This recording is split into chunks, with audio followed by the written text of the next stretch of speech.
नमस्कार, मैं हूँ यशी गर्ग। आप देख रहे हैं खबर भारतवर्ष नेशनल न्यूज। 17 नवंबर 2023 को मध्य प्रदेश में विधानसभा की 230 सीटों पर चुनाव होना है, जो कि देश का आने वाला भविष्य तय करेगा। भले ही मौसम में ठंडक आ गई हो, लेकिन चुनावी सरगर्मियां बड़ी तेजी पर है और इसी सरगर्मियों को लेकर हम आपकी बात करवाना चाहेंगे सविता दीवान शर्मा जी से, जो पूर्व विधायक रही है।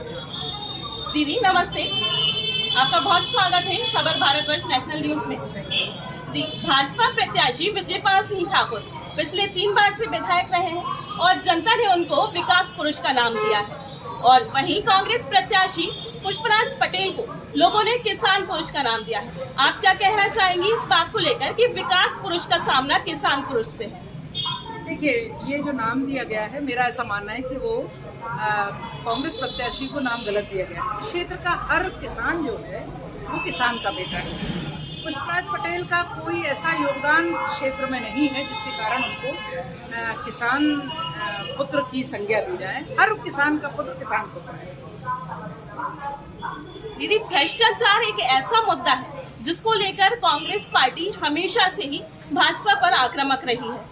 आप इस बात को लेकर क्या कहना चाहेंगे? देखिए, कांग्रेस पार्टी की जब प्रदेश में और देश में सरकार रही है, तो मैं ऐसा मानती हूँ कि भ्रष्टाचार उस समय सबसे ज्यादा था। स्वयं राजीव गांधी जी ने ये कहा कि मैं 1 रुपया ऊपर से भेजता हूँ तो जनता तक 10 पैसा पहुँचता है। ये भ्रष्टाचार का बहुत बड़ा उदाहरण रहा। पिछले 15 महीने में, पिछले साल 2018 में जब चुनाव हुए तो कांग्रेस पार्टी की 15 महीने की सरकार बनी और वो 15 महीने से ज़्यादा नहीं चल पाई, जबकि वो बहुमत की सरकार थी। उसकी बड़ी वजह भ्रष्टाचार कि इस पैमाने पर कांग्रेस पार्टी के नेताओं ने भ्रष्टाचार किया कि जो विधायक थे जो उससे सहमत नहीं थे वे पार्टी को छोड़कर चले गए। जी, आपको भी कांग्रेस पार्टी छोड़ना पड़ा, इसके पीछे क्या वजह रही है?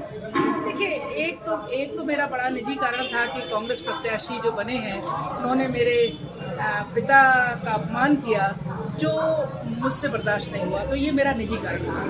दूसरा बड़ा कारण मैं ऐसा मानती हूँ कि इस देश के लिए और इस प्रदेश के लिए, विशेष रूप से प्रदेश में शिवराज सिंह चौहान जी के मुख्यमंत्रित्व काल में जितनी योजनाएं बनी, वो योजनाएं जनहित में हैं, वो सीधे जनता को लाभ पहुंचाने वाली योजनाएं। तो मुझे ऐसा लगता था कि भारतीय जनता पार्टी इस प्रदेश और इस देश के लिए बेहद जरूरी है, और भारतीय जनता पार्टी की प्राथमिकता इस प्रदेश और इस देश में रहने वाली जनता।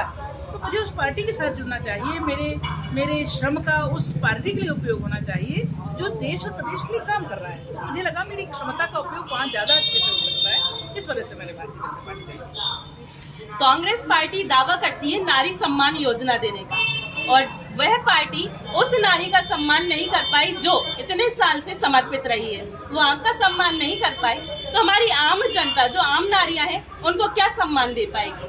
देखिए, कांग्रेस पार्टी जो कहती हुई दिख रही है इस समय वर्तमान में, पिछले कुछ वर्षों से, वो एक्चुअली वैसा करती नहीं।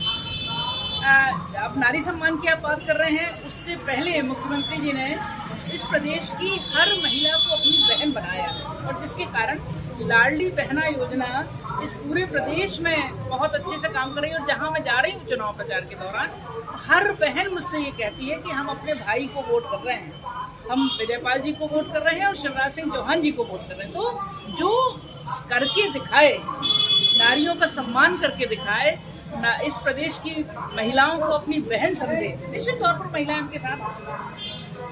आज चुनाव का प्रचार का अंतिम चरण है और चुनाव में महज 2 दिन रह गए हैं, तो क्या रणनीति है आपकी, कैसे होगा? देखिए, ये आज चुनाव प्रचार का अंतिम दिन है, तो हमारी पूरी कोशिश होगी कि हम जहाँ तक भी प्रचार या सभाएं ले सकें हम वो लें, और आज भी हमारी बहुत सारी सभाएं हैं। आज सुबह ही माननीय मुख्यमंत्री जी आदिवासी क्षेत्र में थे और बहुत बड़ी संख्या में आदिवासी भाइयों और बहनों ने उनको आशीर्वाद दिया। और आज क्योंकि भाई दूज का दिन है और सौभाग्य की बात थी कि मुख्यमंत्री जी हमारे बीच में थे, जो सारी बहनों के भैया हैं, तो सारी बहनों ने हाथ उठाकर अपने भाई को आशीर्वाद दिया है और उनको सहयोग देने का वादा किया है। तो हम 5 बजे तक सभाएं करेंगे और उसके बाद अपने कार्यकर्ताओं के साथ बैठकर रणनीति तय करेंगे कि 17 तारीख को मतदान ज़्यादा भारतीय जनता पार्टी के पक्ष में हो। और हमारा विश्वास ये है कि इस बार भारतीय जनता पार्टी न केवल सोहागपुर विधानसभा में बल्कि पूरे प्रदेश में प्रचंड मतों से जीतने वाली है। जी, सविता दीवान जी का कहना है कि भारतीय जनता पार्टी ही विजय होगी।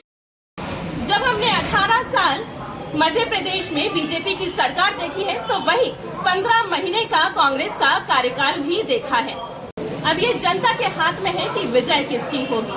अपने शहर, अपने प्रदेश की ताज़ा खबरों के लिए लाइक करें, शेयर करें, सब्सक्राइब करें और हाँ, बेल आइकन दबाना ना भूलें, क्योंकि खबर हमारी, फैसला जनतंत्र का।